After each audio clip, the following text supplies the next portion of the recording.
તો મિત્રો અત્યારે સૌથી પહેલાં વાત કરવામાં આવે તો અમદાવાદમાં જે પ્લેન ક્રેશ થયું છે એમાં સવાર હતા આપણા વિજયભાઈ રૂપાણી સાહેબ અને આ વિજયભાઈ રૂપાણી સાહેબનું આજે સાહેબ કરુણાગત મોત નીપજ્યું છે, જે બિલકુલ આ સૌથી મોટા સમાચાર મળી ગયા છે. ઓફિશિયલી જેટલા પણ નેતાઓ છે એમને ઓફિશિયલી જાહેરાત કરી નાખી છે કે વિજયભાઈ રૂપાણીનું અવસાન થઈ ગયું છે. કરુણા મત આ અવસાન થયું છે ભાઈ. ખૂબ જ દુઃખ થાય છે ભાઈ. જ્યારે બનાસકાંઠાની અંદર જ્યારે 2017માં પૂર આવ્યું હતું ને એ પૂરની પરિસ્થિતિમાં પણ ખરેખર વિજયભાઈ રૂપાણી સાહેબે ખડા પગે ઊભા રહી અને સાહેબ લોકોને બચાવવાની કામગીરી કરી હતી.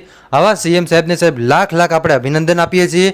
અને કમેન્ટ બોક્સની અંદર સાહેબ ઓમ શાંતિ લખી નાખજો, કેમ કે વિજયભાઈ રૂપાણી સાહેબે આજ સુધી જેટલું કર્યું છે સાહેબ, દેશ માટે એમને ઘણું બધું કર્યું છે. એ ઓલરેડી પહેલાં પણ એ સીએમ રહી ચૂક્યા છે, પણ અત્યારે સાહેબ જે માહિતી મળી રહી છે એ મુજબ વિજયભાઈ રૂપાણીનું મોત નીપજ્યું છે સાહેબ. આ કરુણાગત મોત નીપજ્યું છે, કેમ કે તમને ખબર છે કે એ વિમાન ઉડાન ભરી રહ્યું હતું, એટલે કે લંડન સુધી જઈ રહ્યું હતું ને આ વિમાનની અંદર ઘણું બધું ઈંધણ ભરવામાં આવ્યું હતું.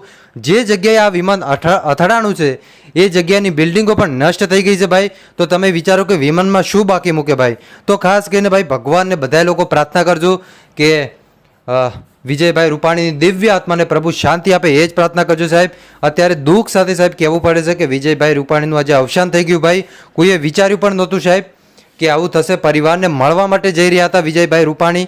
પોતાના સગાવાલા હોય, પોતાના ભાઈ હોય કે પછી પોતાનો પરિવાર હોય, જેને મળવા માટે વિજયભાઈ રૂપાણી જઈ રહ્યા હતા, પરંતુ આજે એ વિજયભાઈ રૂપાણી નથી રહ્યા આ દુનિયાની અંદર. તો આપણને પણ ખૂબ જ દુઃખ થાય છે. તો દરેક ભાઈ અને દરેક બહેનો કોમેન્ટ બોક્સની અંદર દ્વારકાધીશને પ્રાર્થના કરજો કે ભગવાન એમની દિવ્ય આત્માને શાંતિ આપે, કેમ કે સાહેબ આ ઘડીથી ખરેખર હું પોતે ગભરાઈ ગયો છું ભાઈ, કેમ કે આવી પણ સાહેબ કોઈ ના દેખે. બસ હું એ જ પ્રાર્થના કરું છું. મળીશું આપણે નવા વિડીયોમાં.